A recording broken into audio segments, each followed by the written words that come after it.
Kręcąc filmy staram się ograniczyć ilość użytych materiałów. Dla osób, które zaczynają, to i tak jest zawrót głowy, a jeżeli ktoś w deku siedzi od dawna, to na pewno ma już całą szufladę przydasiów i będzie mógł to pudełko przerobić i ulepszyć po swojemu.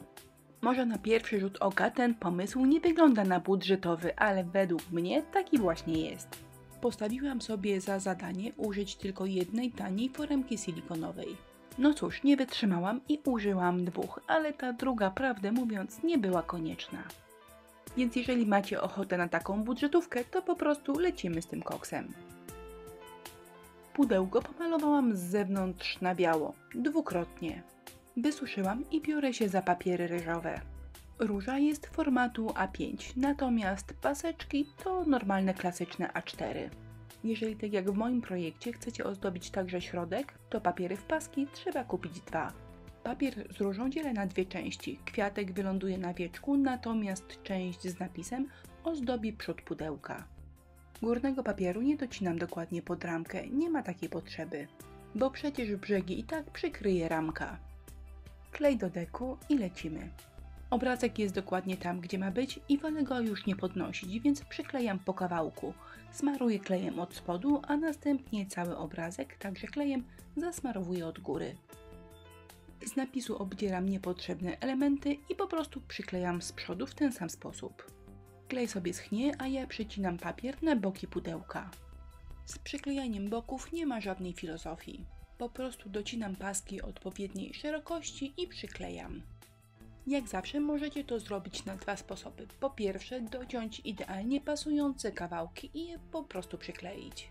Albo dociąć tak mniej więcej i po wyschnięciu obszlifować to, co jest Wam już niepotrzebne. Natomiast z przodem jest troszkę więcej zabawy. Pewnie można to zrobić w łatwiejszy sposób, ale ja trochę kombinowałam.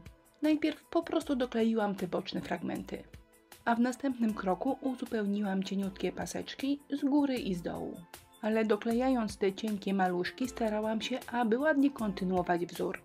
Górę pudełka na pewno można wykończyć na wiele eleganckich sposobów. Na przykład pastą pękającą albo szablonem, ale ja obiecałam, że będzie budżetowo, więc lecimy z chusteczkami do nosa. Taki efekt gniecionego pergaminu albo bardzo starej skóry osiągamy właśnie zwykłymi chusteczkami. Troszkę je gniotę i przyklejam klejem do deku. Zależnie od tego, jaki efekt chcecie osiągnąć, chusteczki można gnieść słabiej albo mocniej. A jeżeli efekt ma być szczególnie spektakularny, to można po prostu nałożyć dwie warstwy chusteczek i też będzie to wyglądało bardzo fajnie. Wspominałam o tym przed chwilą, ale myślę, że warto rozwinąć temat. Ten sposób rewelacyjnie się sprawdza, jeżeli chcecie uzyskać efekt starej skóry. Wtedy oczywiście powierzchnię trzeba pomalować na brązowo, potem rozjaśnić zagniecenia i warto je potem nabłyszczyć. Na końcu domalowujecie szwy i wygląda to po prostu wspaniale. Gadu gadu, a chusteczki już przyklejone, zarówno z góry, jak i z boku. Jak zwykle moje ukochane farby z Tamperii, seria Allegro. Starałam się, aby mój namieszany kolor niebieski był dokładnie taki, jak niebieskie paski, które przechodzą pod różyczkami. W tej chwili jest troszkę za ciemny, ale przecież tą powierzchnię będę jeszcze troszkę rozjaśniała, więc może akurat wyjdzie w punkt.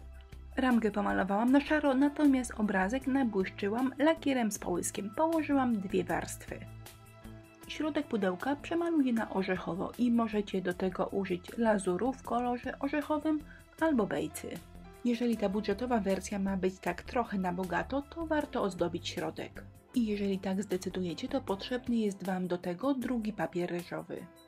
Powierzchnię maluję na biało i po prostu wklejam papier klejem do deku. Na tym etapie całe pudełko, oczywiście pomijając górny obrazek, lakieruję dwukrotnie lakierem akrylowym matowym. A tutaj przedstawiam Wam tani pomysł na nóżki. Ładne metalowe nóżki mogą kosztować nawet 2 dychy, a tutaj taki pomysł prawie za free. Na razie po prostu wklejam koraliki, a kartonik pomaga mi je idealnie zlicować z bokami pudełka. Ja je wklejam i trzymają się świetnie, ale jeżeli ktoś chce, to oczywiście można użyć śrubek. A to główny bohater filmu, czyli foremka silikonowa. A do tego praktycznie jak zwykle moja absolutnie ulubiona masa super lekka. Foremek do tego projektu odcisnęłam dużo, naprawdę dużo. Można je odciskać w całości, żeby wyglądały tak, ale można na przykład po kawałku, bo większość i tak będzie przeze mnie rozcinana. Masa super lekka, nawet po wyschnięciu, pozostaje elastyczna. Ale w tym projekcie najlepiej używało mi się wycisków, które schły około godziny. Po tym czasie są jeszcze fajnie elastyczne, ale na tyle już stwardniałe, aby niechcący nie zgnieść ich palcami. Do tego Express Glue, no i teraz już zabawa trwa. Dosłownie jak dziecięca zabawa z puzzlami. Docinam, układam, dopasowuję, a potem jeżeli to wszystko jako tako pasuje, to przyklejam.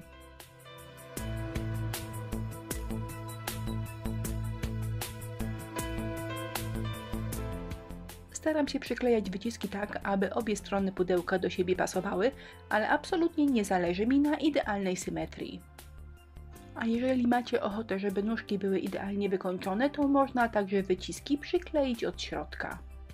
Brzegi pudełka można wyciskami obkleić całkowicie, albo można zostawić jakieś puste prześwity, które także fajnie wyglądają. Albo tak jak ja, jeżeli macie w szufladzie jakąś foremkę z pasującymi sznurami, po prostu ją wykorzystać.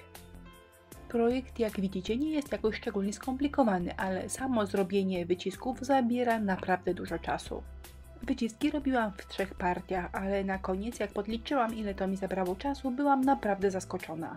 No i zagadka, zgadnijcie, ile czasu zabrało mi zrobienie tych wszystkich wycisków. Może można się nie twertolić, robić je mniej dokładnie albo po prostu szybciej, ale mnie zabrało to 2 godziny. Z wyciskami po prostu poszłam na bogato, dałam je nawet do środka pudełka. A wszystkie wyciski przemalowałam mieszając szarą farbę akrylową z odrobiną bejcy. No cóż, ramkę niepotrzebnie przemalowałam wcześniej, ale zdarza się. No i teraz tą namieszaną miksturą mozolnie przemalowuję wszystkie wyciski. Łatwo nie jest, ponieważ zamalować dokładnie wszystkie zagłębienia to jednak jest wyzwanie. Tego typu powierzchnie zazwyczaj maluję w 2 etapach, czyli przemalowuję wszystko jeden raz, suszę i pod różnymi kątami zaczynam oglądać, gdzie zostały miejsca niedomalowane. Potem robię drugi przelot i wszystko powinno wyglądać ok. Pędzelkiem szczecinowym i jasną farbą akrylową przelatuję całą moją strukturalną powierzchnię. Metoda suchego pędzla i najlepiej 2 albo nawet 3 przeloty. Staram się, aby każdy kolejny przelot był robiony jaśniejszą farbą. Przy okazji pędzelkiem obleciałam także ramkę, choć ona będzie za chwilę zdobiona woskami.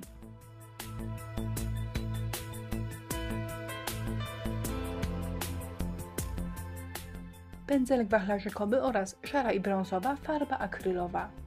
Moją pracę pochlapałam, bo lubię, ponieważ podobnie chlapanie jak i kropeczki pasują mi do prawie wszystkiego. Lakier akrylowy matowy i ostatnie lakierowanie mojej całej pracy. A to są jedne z moich ulubionych past woskowych, biała oraz złota. Biała ma już 8 lat, widać w niej denko, jest trochę wyschnięta, ale działa znakomicie. No właśnie, wyprodukowałam kiedyś film, w którym pokazuję, jak reanimować stare pasty woskowe. Podlinkuję Wam go pod spodem, a teraz moje pasty biorę na paluszek i delikatnie wcieram we wszystkie zawijaski. Biała pasta to wiadomo jak działa, ale przy złotej efekt może być bardziej albo mniej spektakularny. Wszystko zależy od tego, jak grubo i w jak wielu miejscach ją nałożycie. Mam taką przypadłość, iż uwielbiam jak coś się świeci, ale tylko w cudzych pracach. Nic na to nie poradzę, u kogoś błysk mi się zawsze podoba, a u siebie dodaję go bardzo oszczędnie. Ramkę przyklejam i przechodzę do ostatniego etapu postarzania. Brązowa pasta woskowa, czyli klasyka klasyki. Pędzelkiem nanoszę ją we wszystkie zakamarki pracy. Nanoszę, a potem nadmiar ścieram. Do ścierania najlepiej użyć jakiejś zwykłej bawełnianej szmatki. A jeżeli z tym postarzaniem rozpędzicie się za bardzo i przyciemnicie pracę nadmiernie, to pasty woskowe nawet po ich wyschnięciu zmywamy do zera terpentyną balsamiczną. A efekt przyciemnienia wygląda tak. Tutaj pasta jest już nałożona, a z tej strony jeszcze jej nie ma. Uwielbiam ten efekt, więc przyciemniam wszystkie te miejsca na pracy, które naturalnie, czyli z biegiem lat, zostały przybrudzone. Przód pudełka zdobi taki chwost. W tempie ekspresowym powiem Wam, jak go zrobiłam, ale cały dokładny film o tym, jak robię chwosty, podlinkuję Wam pod tym wideo. Chwościk zrobiony jest z frędzli, które kupicie w naszym sklepie Inspirello. Frędzelki farbuję farbą akrylową i zostawiam, żeby sobie spokojnie wyschły. W tym czasie przygotuję ozdobne koraliki. Farbę mieszam, bo chcę, żeby każdy koralik był w innym odcieniu niebieskiego. Maluję, a potem nabłyszczam lakierem o wysokim połysku. Chwost przywiązany jest do uchwytu. Przykręciłam, ale te śruby wyglądają paskudnie. Zalepiłam je masą super lekką, zamalowałam, no i teraz to już jest zupełnie inna bajka. W tym czasie frędzelki i koraliki wyschły, więc można to wszystko skleić do kupy. Do frędzelków doklejam cienką tasiemkę.